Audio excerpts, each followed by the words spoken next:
మాట్లాడింది ఏంటో చూసి జగన్మోహన్ రెడ్డి గారు మాట్లాడింది చూసి ఆంజనేయ రెడ్డి గారి దగ్గరికి వెళ్ళాం. వెస్ట్ బెంగాల్లో 91 లక్షలు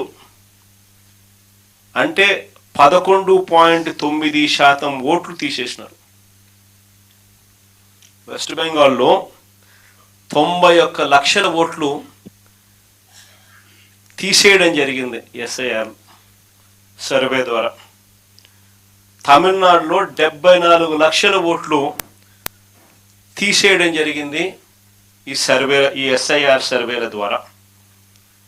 మమతా బెనర్జీ పోటీ చేసిన భవానీపూర్ అనే నియోజకవర్గం, ఇది మీ అందరికీ తెలిసి ఉండాలి. మమతా బెనర్జీ పోటీ చేసిన భవానీపూర్ అనే నియోజకవర్గంలో 45,982 ఓట్లు తొలగిస్తే 15,000తో మమతా బెనర్జీ ఓడిపోయింది. ప్రతి ఒక్కరూ జ్ఞాపకం పెట్టుకోమని చెప్తా ఉన్నా ఈ మాట.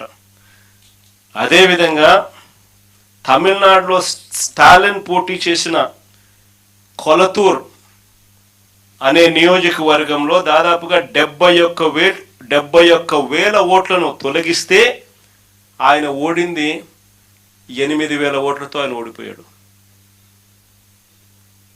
ప్రతి ఒక్కరూ కూడా ఈ 2 అంశాలను గుర్తుపెట్టుకోమని అడుగుతా ఉన్నా.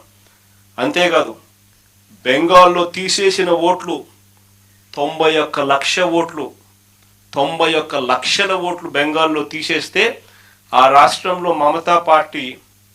మమతా బెనర్జీ గారి పార్టీ ఓడిపోయింది 31 లక్షల తేడాతో.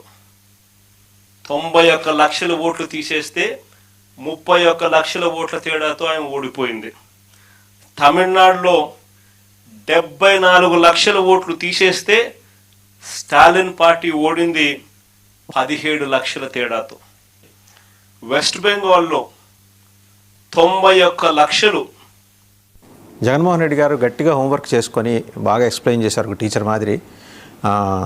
అంటే అది జరిగిన సంఘటనలన్నీ పక్కన పెట్టేసి ఫ్రెష్గా ఆయన చెప్పింది కనుక చూస్తే ఆయన చెప్పింది నిజమే అనే నమ్మకం కలిగేలాగా చెప్పారు.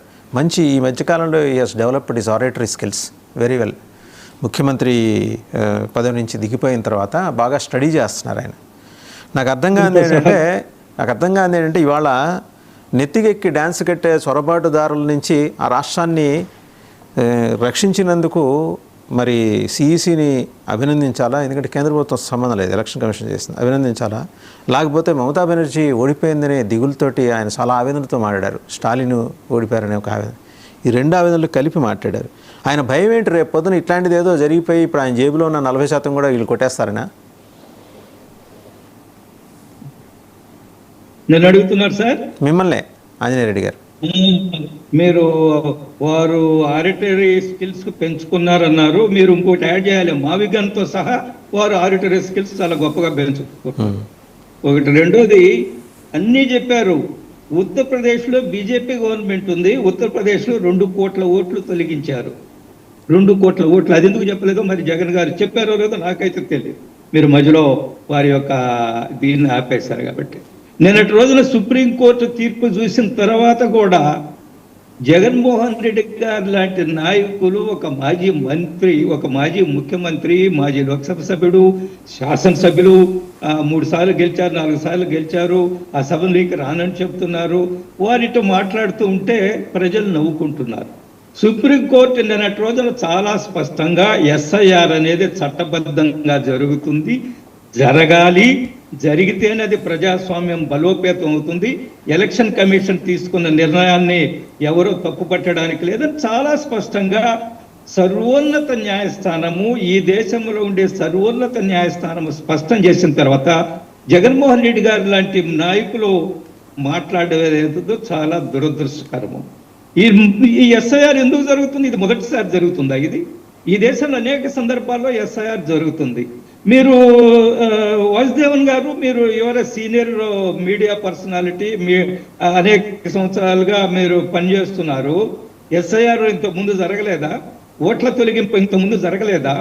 ఎందుకు ఓట్లు తొలగిస్తున్నారు?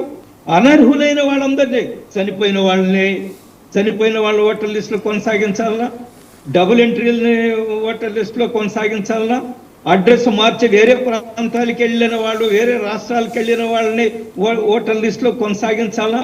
లేదా బంగ్లాదేశ్ నుంచి వచ్చిన రోహింగ్యాలని వాళ్ళని ఓటర్ లిస్టులో కొనసాగించాలనా?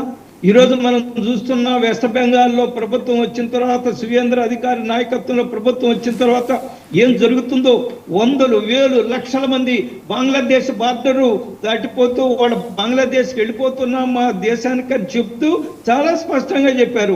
మేము ఆ దేశం నుంచి వచ్చాము, ఇక్కడ ఒక 5 సంవత్సరాలు అయింది, 2 సంవత్సరాలు అయింది, 6 నెలలు అయింది, 7 నెలలు అయిందని వాళ్ళంతా స్పష్టంగా చెప్పి బార్డర్స్ వదిలి వెళ్ళిపోతూ ఉంటే, భారతదేశాన్ని వాళ్ళ సొంత దేశానికి వెళుతూ ఉంటే ఇంకా 70 లక్షలు తొలగించారు. చాలా స్పష్టంగా సుప్రీంకోర్టు అనేక సందర్భాల్లో స్పష్టం చేసిన తర్వాత I think this is closed chapter. ఇది ముగిసిన కథ. దీని మీద ఎవరో మాట్లాడవలసిన అవసరం ఉందని నేను అనుకోవడం లేదు. ఎవరు మాట్లాడినా నవ్వులు పాలవుతారు. ఒక్క ఉదాహరణ చెప్తాను మీకు. 2023లో తెలంగాణ ప్రభుత్వము కాంగ్రెస్ పార్టీ రాకముందు ఆ పార్టీకి సంబంధించిన ఒక సీనియర్ నాయకుడు, I think if I remember correctly, Manu Singhvi senior advocate వచ్చి హైదరాబాద్ లో ప్రెస్ మీట్ పెట్టి దొంగ ఓట్లు ఉన్నాయి, ఇతర ప్రాంతాల ఓటర్స్ ఉన్నారు, డబుల్ ఎంట్రీస్ ఉన్నారు, అవన్నీ తొలగించాలని చెప్పిన తర్వాత ఎలక్షన్ కమిషన్ చాలా లోతుగా అధ్యయనం చేసి 20 లక్షల ఓట్లు ఎస్ఐఆర్ పేరుతో కాదు, ఆ రోజు ఎస్ఐఆర్ పేరుతో, ఎస్ఐఆర్ ఈజ్ నేషనల్ వైడ్ గా జరుగుతుంది, కేవలం తెలంగాణకే ప్రత్యేకమైంది. అది 20 లక్షల ఓట్లు తొలగించారు. అప్పుడు కాంగ్రెస్ పార్టీ అధికారానికి వచ్చింది. తర్వాత జరిగిన ఎన్నికల్లో కేరళలో ఉన్న బీజేపీ అధికారానికి వచ్చిందా 60 లక్షల ఓట్లు తొలగిస్తే? లేదా తమిళనాడులో బీజేపీ వాళ్ళ అధికారానికి వచ్చిందా 71 లక్షల ఓట్లు తొలగిస్తే? ఈ ఓట్లు దొంగ ఓటర్స్ ని ఎవరైతే నిరూపించుకోలేకపోతున్నారో, మేము ఓటర్ అని నిరూపించుకోలేని వాళ్ళు ఎవరు కూడా they cannot continue in voters list. వాళ్ళకి అర్హత లేదు. అది చాలా స్పష్టము. మా దగ్గర ఏ కాగితం లేదు. అసలు ఏ కాగితం లేకుండా ఎవరికి ఉంటుందండి? కాగజ్ నహీ దిఖాయేంగే అనేక మనం చూసాము సిఐఏ ఉద్యమంలో, హమ్ కాగజ్ నహీ దిఖాయేంగే, మేము కాగితం చూపించము. అరే వాట్ ఈస్ దిస్? భారతదేశంలో ఉన్నామా లేకుంటే మనం ఏమన్నా చంద్రమండలంలో ఉన్నామా? ఎవరు నువ్వు? నీకెక్కడో ఏదో ఒక కాగితం చూపించాలి కదా. రేషన్ కార్డు చూపించవచ్చు, లేదా ఇంకేదో ఐడి చూపించవచ్చు, లేదా ఆధార్ కార్డు చూపించవచ్చు, డ్రైవింగ్ లైసెన్స్ చూపించవచ్చు, ఎనీథింగ్ యూ కెన్ షో. నీ దగ్గర ఏమీ లేదంటే ఎవరు నువ్వు? Who are you? ఏమీ లేదు నా దగ్గర ఎవడన్నా చెప్పాడంటే ఎవరు నువ్వు? లేదా ఫైనల్ గా చెప్పింది ఏమిటి తెలుసా? నీకు తెలిసిన పక్క ఇంటి వాళ్ళది ఎవరా 2-3 చేత చెప్పించండి, మా వాడు వీడు అనేక సంవత్సరాల నుంచి ఉన్నాడంటే అది కూడా చేయలేకుంటే ఓకే నువ్వు కంటిన్యూ ఓటర్స్ లిస్ట్.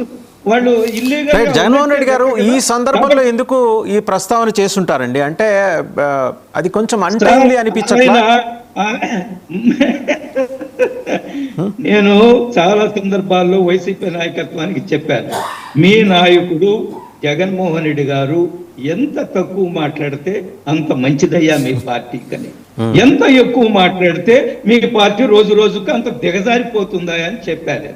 నా అసలు చాలా మంది ముఖ్యులకు చెప్పాను. నేను నాకు బాగా క్లోజ్ గా ఉన్నారు వైసీపీ వాళ్ళు, నాకు తెలిసిన వాళ్ళతో చెప్పా, మీ నాయకుడికి చెప్పండి అయ్యా తక్కువ మాట్లాడమని చెప్పండి. 2 గంటలు ప్రెస్ మీట్ పెట్టి ఆయన ఏం మాట్లాడుతాడో ఆయనకు అర్థం కాదు, ప్రెస్ వాళ్ళకి అర్థం కాదు. లాస్ట్ లో ఏదన్నా ఒక ప్రశ్న వేస్తే ఇంకా టైం అయిపోయింది అబ్బా, మళ్ళా మాట్లాడుకుందాం అబ్బా, దాని సంగతి ఇప్పుడు ఎందుకు అబ్బా అని వెళ్ళిపోతారు. అదో నేను జగన్మోహన్ రెడ్డి గారు ఒక మంచి ప్రతిపక్ష నాయకుడిగా ఉండాలని కోరుకుంటున్నాను. నేను కోరుకుంటున్నాను, ఒక మంచి రాజకీయ నాయకుడిగా తయారు కావాలని కోరుకుంటున్నాను. అందుకనే చెప్తున్నాను, జగన్మోహన్ రెడ్డి గారు మీరు ఎంత తక్కువ మాట్లాడితే అంత మంచిది మీ పార్టీకి. అది మీ పార్టీ నాయకులకు కూడా వర్తిస్తుందండి ఆంజనేయ రెడ్డి గారు. మీరేం మినహాయింపేం కాదు, మీరు కూడా ప్రెస్ మీట్లు పెట్టి ఏమేదో మాట్లాడేస్తుంటారు. మీరు కూడా మినహాయింపేం కాదు. ఈ రోజు జగన్మోహన్ రెడ్డి సబ్జెక్ట్ వచ్చింది కాబట్టి ఆయన ప్రస్తావన చేశాం. మీరు చూపించండి, మాకేం అభ్యంతరం లేదు. మేము తప్పు మాట్లాడామా లేదా రండి. మీ బీజేపీ నేషనల్ హెడ్ క్వార్టర్స్ లో ఢిల్లీ నేషనల్ హెడ్ క్వార్టర్స్ లో నేను చెప్తున్నా, పార్టీ హెడ్ క్వార్టర్స్ లో మీరు చూపించే వివక్ష, ఉత్తరాదికి దక్షిణాదికి వాళ్ళు ప్రశ్నలు అడగనీరు. మళ్ళీ మాట్లాడదాం, అది వేరే సబ్జెక్టు, మళ్ళీ మాట్లాడదాం. ఉంది ఆంజనేయ రెడ్డి గారు, మన ఇద్దరమే కలిసి వెళ్దాం, మన ఇద్దరం కూర్చుందాం ప్రెస్ మీట్ లో, మీరే ప్రత్యక్షంగా చూద్దరు, మళ్ళీ మాట్లాడదాం. ఒకసారి సురేంద్ర నాయుడు గారి దగ్గర సురేంద్ర నాయుడు గారు ఎవరు మినహాయింపు కాదు సార్. ఆంజనేయ రెడ్డి గారు మళ్ళీ మాట్లాడదాం, సురేంద్ర నాయుడు గారు మాట్లాడతారు. సరే సురేంద్ర నాయుడు గారు నేను 4 ఏళ్ళు అక్కడ కవర్ చేశానండి, అయినో సురేంద్ర నాయుడు గారు. సో ఇప్పుడు జగన్మోహన్ రెడ్డి గారికి మొత్తం ఏంటంటే బెంగాల్, తమిళనాడులో తొలగించిన ఈ లక్షల ఓట్లు ఇవాళ ఆయన కళ్ళ ముందు కదులుతున్నాయి ఆంధ్రప్రదేశ్లో. ఆయనైతే భద్రంగా 40% జేబులో పెట్టుకున్నారు. అయినా ఎందుకు వై ఈజ్ వరీడ్ అనేది అర్థం కావట్లా. బట్ ఆయన చెప్పిన లాజిక్ కానీ జస్టిఫికేషన్ కానీ నిజంగా అది అంతవరకే చూస్తే, పెరిఫెరల్గా చూస్తే కరెక్ట్ అనిపిస్తుంది. మీరేమంటారు? ఇప్పుడు ఎస్ఐఆర్ భయం, ఎస్ఐఆర్లో ఇప్పుడు మీరు కూడా వైసీపీ ఓట్లు తీసేస్తున్నారు అక్కడ ఆంధ్రప్రదేశ్. వాసుదేవన్ గారు జగన్మోహన్ రెడ్డి గారు ఇప్పుడు చెప్పిన అదే మాదిరి అనిపిస్తుంది. ఆయన ఫాలో అయ్యే వాళ్ళు ఉంటారు చూసారా, ఆయన ఫాలో అయ్యే వారికి అదే మాదిరి జస్టిఫికేషన్ అయ్యే మాదిరి చాలా కరెక్ట్గా చెప్తున్నాడు, ఇంత గొప్పగా చెప్పేవాళ్ళు ఎవరు, అక్షర సత్యం మాట్లాడుతున్నారు అని అనిపిస్తుంది. నిజం కాదు అది, ఆ విధంగా అనిపిస్తుంది ఆయన ఫాలో అయ్యేవాళ్ళు. నేనేమంటానంటే ఇప్పుడు అంత కరెక్ట్గా చెప్పేవాళ్ళు కదా, మరి బంగ్లాదేశ్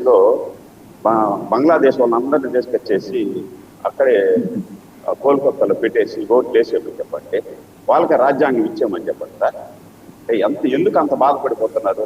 నిన్న చూసాం తుపాకులు పట్టుకొని మన బార్డర్ కాడ నిలబట్టుకుంటే వాళ్ళ మీద రాళ్ళు వేసుకున్నారు కలిసేసేదానికి పోతే బంగ్లాదేశ్. అంటే మన దేశాన్ని వాళ్ళకి ఇచ్చేద్దామా? అంటే మన రాజకీయ స్వార్థం కోసం మన దేశాన్ని వాళ్ళకి ఇద్దామా? ఒకటి. రెండోది, స్టాలిన్ మొన్న చెప్పాడు ఓడిపోయిన తర్వాత, నేనేమి అందరిలాగా ఈవీఎంల ద్వారా ఓడిపోయినాను, ఓట్లు ఎక్కువైపు ఓడిపోయినాను అనేసి నేను అనను. వాస్తవంగా కొన్ని తప్పులు జరిగినాయి, అందుకని ఓడిపోయినాను అని చెప్పి స్టాలిన్ గారు క్లియర్గా చెప్పేశారు. మళ్ళీ మీకెందుకు బాధ? మీరు ఒక మాట కన్సర్న్ అవ్వండి. వైసీపీ నాయకులకి నేను ఒక సలహా, ఒక మాట కన్సర్న్ అవ్వండి. మొన్న ఏం చెప్పారు? ఈవీఎంల ద్వారా మేము ఓడిపోయినాం, ఈవీఎంలో మేము మాకు కొడితే వాళ్ళకి పడిపోయింది తెలుగుదేశం, అందుకని ఈవీఎంల వల్ల మేము ఓడిపోయినాము అన్నారు. ఆ మాట కన్నా కన్సర్న్ కాండి ఒకటి. రెండోది మళ్ళీ ఏమన్నారు?